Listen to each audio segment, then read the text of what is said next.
So what did we learn from this case report? Say it with me now. If you're going to megadose Trenbolone, then make sure you also megadose Tutka or Utka so you don't end up like Camara. Now, before we close off this video, there's one high-dose Trenbolone case report that I want to highlight here, as I didn't include it in the Trenbolone deep dive. And high-dose Trenbolone usage seems to be one of those elusive subjects that was mostly lost with the GH15 boarding. This case report was performed by Kang et al., published in October 2019, titled Trenbolone-Induced Liver Injury. I mean, with that title, it sparks my interest. In this case report, a young and dumb 23-year-old male went to the hospital with complaints of jaundice and general body weakness, which began about 10 days before hospitalization. He was running 1,000 milligrams of Trenbolone weekly for 8 weeks. So that's a short duration, albeit, well, almost 6 times what we generally recommend.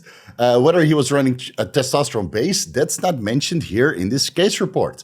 So all we know is that he was running 1,000 milligrams Trenbolone per week and perhaps nothing else. I mean, how horrible would you feel running that particular cycle? I know I would feel terrible without a testosterone base. At the time of hospital admittance, his total bilirubin was 13.44 milligrams per deciliter, which is 11 times above the reference range, which goes up to 1.2 milligrams per deciliter. Liver enzymes AST was 159 units per liter, which is 4.5 times out of the reference range, going up to 34 units per liter. Liver enzyme ALT was 425 units per liter, 7.5 times above the reference range, which goes up to 55 units per liter. Prothrombin time was 11 seconds. International normalized ratio INR was 1, and alkaline phosphatase was 142 units per liter, which all fall within normal, healthy parameters. They performed a liver ultrasound showing that the liver was normal size without biliary obstruction. 3 days later, they rechecked his blood work parameters. Total bilirubin fell down to 12.54 milligrams per deciliter, still 10 times above the reference range. Liver enzyme AST fell down to 135 units per liter, now only 4 times out of the reference range. ALT fell down to 320 units per liter, now a mere 6 times out of the reference range. Prothrombin time, international normalized ratio, and alkaline phosphatase improved slightly but remained within normal, healthy parameters. So you think he's off the hook, right? You think that he's improving, right? Wrong. 10 days after the initial hospitalization, total bilirubin doubled, yes, doubled, to 29.5 milligrams per deciliter, close to 25 times out of the reference range. The good news is that AST dropped to 78 units per liter and ALT dropped to 123 units per liter, so that's only double out of the reference range. However, though, prothrombin time was now 20.1 seconds, international normalized ratio INR was 1.85, and alkaline phosphatase jumped up to 242 units per liter, all close to double out of the reference range. The 23-year-old male patient denied further Trenbolone use, but if you have a history of 1,000 milligrams Trenbolone sandwich per week for 8 weeks, and then you see your liver enzymes and all of your other blood work parameters start improving after hospital admittance, what is a 23-year-old male to do, right? We go right back to the Trenbolone sandwich. Now, he denied any further Trenbolone use. Upon physical examination, the doctors noted that jaundice had worsened, and they wrote him a prescription to audition for the yellow Power Ranger. That's not actually true, but that's the least inappropriate joke I can make here. He underwent an abdominal MRI, which was luckily unremarkable. The patient was discharged from the hospital and prescribed ursodiol, Utka, at 300 milligrams orally twice daily, after which the patient's liver chemistry improved in 1 week, and he returned to baseline after 1 month. So what did we learn from this case report? Say it with me now. If you're going to megadose Trenbolone, then make sure you also megadose Tutka or Utka so you don't end up like Camara. And while we're at it, there's one more high-dose Trenbolone case report I want to highlight here, performed by Bispo et al., published on June 21st, 2009, titled Anabolic steroid-induced cardiomyopathy, underlying acute liver failure in a young bodybuilder. Well, I'm not entirely sure if that guy was young, he was 40 years old, but it's a bodybuilder nonetheless. And again, most of the case reports don't really specify if these people were still can't pronounce that word, strongmen, powerlifters, or actual bodybuilders. It just reports the age and the gender, and that's about it. This high-dose Trenbolone case report details a 40-year-old male bodybuilder doing short 6 to 10-week cycles consisting of Dianabol, Winstrol, Anadrol, Decadurbolin, testosterone, and Trenbolone, so lots of orals and lots of 19-nors and estrogenic compounds in the mix with a Trenbolone enanthate dosage ranging between 500 milligrams to 700 milligrams weekly. It's unclear what this 40-year-old bodybuilder was running at the time exactly that he was admitted to the hospital, but he self-reported these compounds and specifically mentioned that he was running Trenbolone between 500 milligrams to 700 milligrams weekly. After a month of experiencing various side effects and the full discontinuation of the steroid cycle, so he was already off cycle for an entire month, he admitted himself to the hospital. At the time of admittance, liver enzyme AST was 7,879 units per liter. Holy moly. Liver enzyme ALT was 7,125 units per liter. I shouldn't be laughing at this, but this is insane. Total bilirubin was 6.8 milligrams per deciliter. Serum ammonia was 73 micromoles per liter. Creatinine was 3.8 milligrams per liter, or milligrams per deciliter.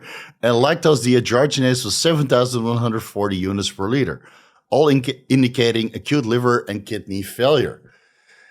I would be scared to death if my blood work parameters ended up that high. Now, is Trenbolone the sole root cause? Probably not, right? Dianabol, winstrol, anadrol, decaturbolin, testosterone, and Trenbolone at various dosages all mixed together for cycles of, well, at least it was reasonably short, 6 to 8 weeks, but maybe he was blasting his socks off of 700 milligrams of each of these compounds. That's like 4 to 5 grams in total. I guess we'll never know. He was transferred to the intensive care after hospital admittance, where symptoms and signs of congestive heart failure became evident.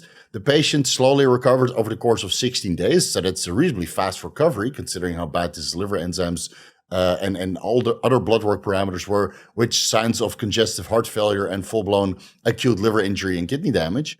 16 days is a miraculously fast recovery.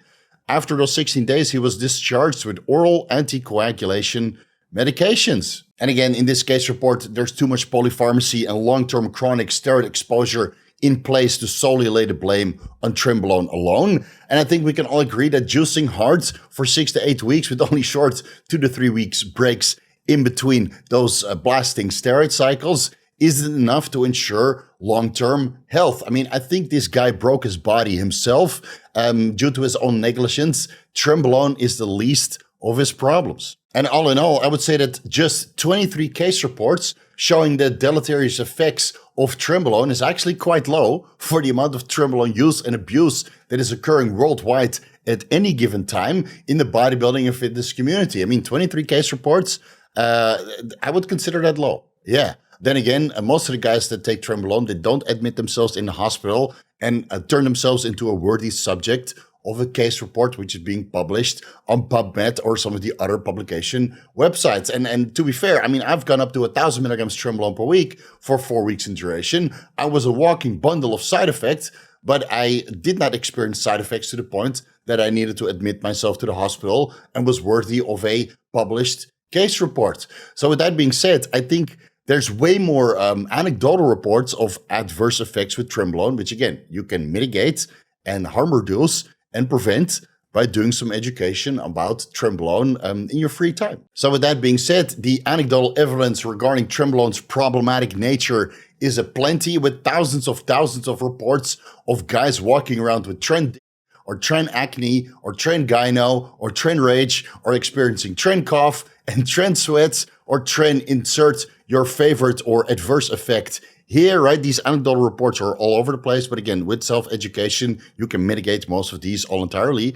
And if you experience some of these adverse effects and you're not really happy with them, then don't take Trenbolone at all. Trenbolone is meant to be respected. If you can't handle the sandwich, don't use the sandwich at all, or use low-dose, short-duration cycles where the observed effect regarding glucocorticoid receptor inhibition and the anabolic to androgenic dissociation is already observed. I'm talking about low and effective dosages of 25 milligrams, 50 milligrams, 70 milligrams weekly, the dosages that nobody in their right mind would believe that you're running, especially if you're looking good. They would blame you and say that you're running 350 milligrams to 1,000 milligrams Trenbolone per week, but you're not, right? You're doing everything you need to do to stay as healthy as possible, and a low and effective dose of Trenbolone goes a very long way. And that's totally fine if people don't believe you. Let them abuse Trenbolone themselves. I mean, Darwinism and karma is always going to win at the end. And while they deteriorate their own health through their own doing, you're laughing all the way to the bank and getting all of the benefits, but none of the side effects. If you decide to take Trenbolone yourself, please do your blood work. You can do that here in Thailand. You can do that in your home country. If you live in the United States, you can do that over at Merck Health. They have excellent healthcare providers and patient care coordinators who can help you interpret your blood work results. Just don't solely rely on them to get your Trenbolone education in. We have this YouTube channel. We have the steroid boards. We have all of these anabolics books. Please do your due diligence. Just because you're doing blood work while taking Trenbolone doesn't mean you don't have to get yourself educated. You can find all of my sponsors and affiliates down below. Gronomide has the best pre-workouts on the market. Especially go well together if you're on the Trenbolone sandwich, so you can mitigate some of this bronchoconstriction and a lack of stamina that you might have when you're taking even a low dose of Trenbolone. Intelligent shop for fragrances and other male beauty products, for a better lack of explanation. iHerb for your over-the-counter supplement needs. And if you can't find something specific down below in the YouTube description section or in the comment section, head over to my website, VigorousSteve.com. I got a boatload of articles that can send you all over the internet for specific things that you're looking for. If you're trying to acquire more knowledge, right, VigorousSteve.com is the best place to acquire more knowledge. Bookmark that site. You won't be disappointed. Vigorous crew, you guys know what to do. A frontal bicep for you guys. No Trenbolone in this picture. Just test and YK11, albeit injectable. I mean, that it really works. Not as good as Tren though, but I'm very happy with the injectable YK11 so far. Deep dive dropping soon. If you're not subscribed yet, now's a good time to do so you don't miss that deep dive. Thank you guys so much for watching, and I'll see you in the next video.